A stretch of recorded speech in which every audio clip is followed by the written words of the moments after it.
Okay, I don't have bias against any particular culture or genre of music, etc., etc. Though I have, strong objections to music per se, though there's some scholarly discussion about it, but I will show you what I'm convinced of. I think nowadays music is probably one of the easiest means to lose your moral sense. Music is audio pornography today. That's what it is. It's explicit, it's shameless, it's vulgar, it takes your sense of humanity away from you, it makes you look at women as objects, worse than animals. Just as, and these people are talking about women like they're talking about, an animal, really. It objectifies women, and especially I've noticed a lot of the brothers that I know of, Muslims, that are really into the hip-hop scene, and they're kind of doing the hifz of the song, right? They're memorizing the song, and they're really good at reciting it with perfect tajweed too, right? And so they do that, and it's just horrible language, horrible, horrific language. The only simple response I have to that, if you have any regard for the Book of Allah, that you really think it's from Allah, بِئْسَ الْإِسْمُ الْفُسُوقُ بَعْدَ الْإِيمَانِ.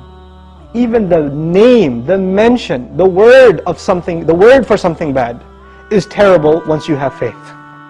Even the mention of something terrible is horrible for you, it's harmful for you after you have faith. You have to have a clean tongue.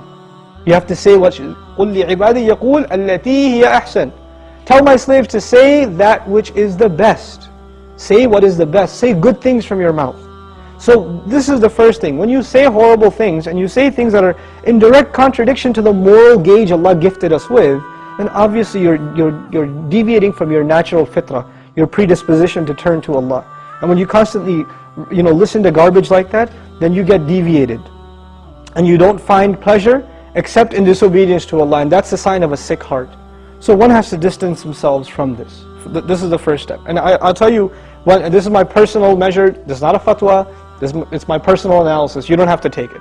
But if a person finds listening to the Qur'an annoying, after they've been listening to hip-hop and this and that for a long time, and as soon as somebody puts the Qur'an on in the car, you know what they say?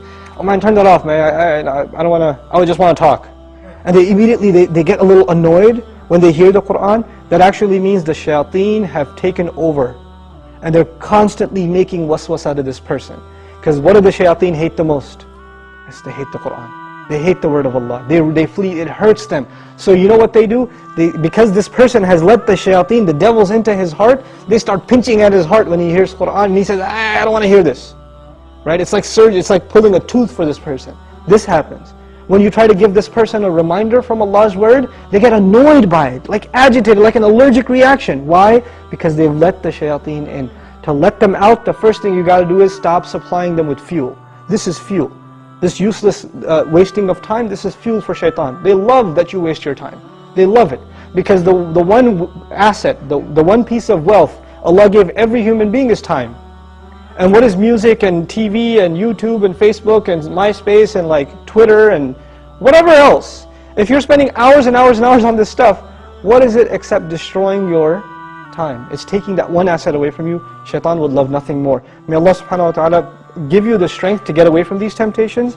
My advice that I keep going over, I can't get enough of giving this advice, find better friends. Find company that is not into these things and try to spend more time with them, and inshallah you'll wean yourself off of these habits. Bi-idhnillah.